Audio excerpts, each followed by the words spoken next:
Friends, आप सभी को हमारे YouTube चैनल अध्यापक मंत्रा पर स्वागत है। तो जैसा कि आप सभी को पता है कि हम अपने चैनल के माध्यम से जो भी बिहार लोक सेवा आयोग और शिक्षा विभाग की तरफ से जो भी लेटेस्ट अपडेट होती है, न्यूज़ होती है, वो हम आप तक अब पहुंचाने की कोशिश करते हैं।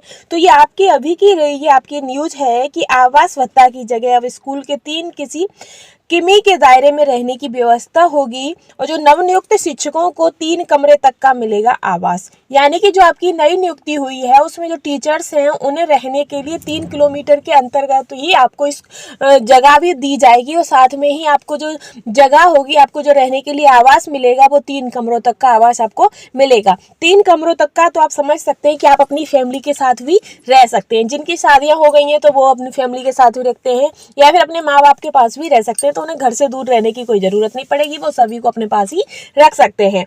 तो इसी में आगे है कि पटना मुख्य संवाददाता नवनियुक्त शिक्षकों के लिए एक अच्छी खबर है, अब उन्हें 3 कमरों तक का आवास मिल सकता है। शिक्षक चाहे तो 2 या 1 कमरे का भी घर ले सकते हैं। इस बाबत मिली जानकारी के अनुसार आवास के लिए नवनियुक्त शिक्षकों को पहले आवेदन पत्र के जरिए अपनी इच्छा बतानी होगी। इसके लिए जिला शिक्षा कार्यालय की ओर से सभी विद्यालयों को आवेदन पत्र भेजा गया है। नवनियुक्त सभी शिक्षकों को आवेदन पत्र भरना है।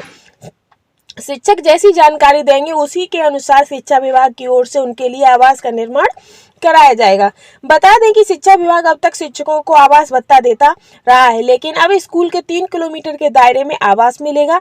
इससे शिक्षक स्कूल के पास रहेंगे और समय पर पहुंचेंगे। इस बाबत पर हर शिक्षक को घर के लिए 3 विकल्प दिए जा रहे हैं। इसमें से 1, 2 और 3 कमरे के आवास का विकल्प शामिल है। इसमें से किसी का चयन करना है। यानी कि अगर आप सिंगल हो तो आप 1 कमरे में भी रह सकते हो, अगर आपकी शादी हो गई तो आप 2 कमरे भी ले सकते हो या फिर आप 3 कमरे भी ले सकते हो। अगर आपको मम्मी पापा और अपनी वाइफ वगैरह सभी को साथ रखना है तो आप 3 कमरे ले लीजिए और उन्हें अपने साथ ही रखिए, तो किसी को भी किसी चीज़ की दिक्कत नहीं होगी कि माँ बाप अकेले हैं, आप दूर हो, घर से दूर हो, ऐसी कोई फीलिंग्स नहीं आई। तो आप अपने आराम से अपने स्कूल भी कर सकते हो और अपने पेरेंट्स की भी देख रेख भी कर सकते हो। तो ये सरकार की तरफ से बहुत ही बड़ा कदम उठाया गया है और बहुत ही बड़ी ये खुशखबरी भी है।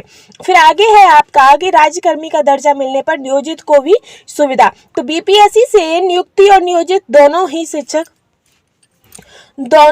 शिक्षकों को घर के पास आवास की सुविधा दी जाएगी। राज्यकर्मी का दर्जा मिलने के बाद नियोजित शिक्षकों को भी यह सुविधा उपलब्ध होगी।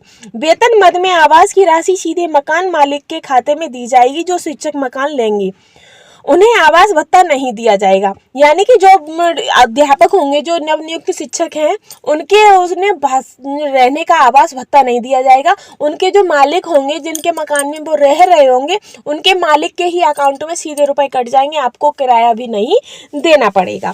ठीक है, और शिक्षकों को इन बातों को जानकारी देनी है। यानी कि आप नियोजित शिक्षक हैं या बीपीएससी अध्यापक हैं, ये आपको बताना होगा। और आपको शिक्षा विभाग द्वारा उपलब्ध मकान में रहना चाहते हैं या नहीं चाहते हैं, ये भी आपको बताना होगा। आपको 1 कमरा, 2 कमरा, 3 कमरा कैसे चाहिए वो भी आपको बताना होगा।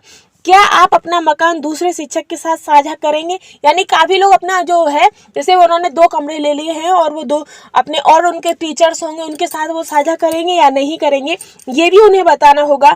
आपकी पद स्थापना किस जिले में, किस विद्यालय में, ये भी आपको बताना होगा। फिर आगे है आपका कि मकान देने की प्रक्रिया शुरू है। शिक्षकों को जानकारी मांगी गई है, सभी को आवेदन देना है। इसके बाद शिक्षा विभाग जगह चिन्हित कर मकान बनवाएगा।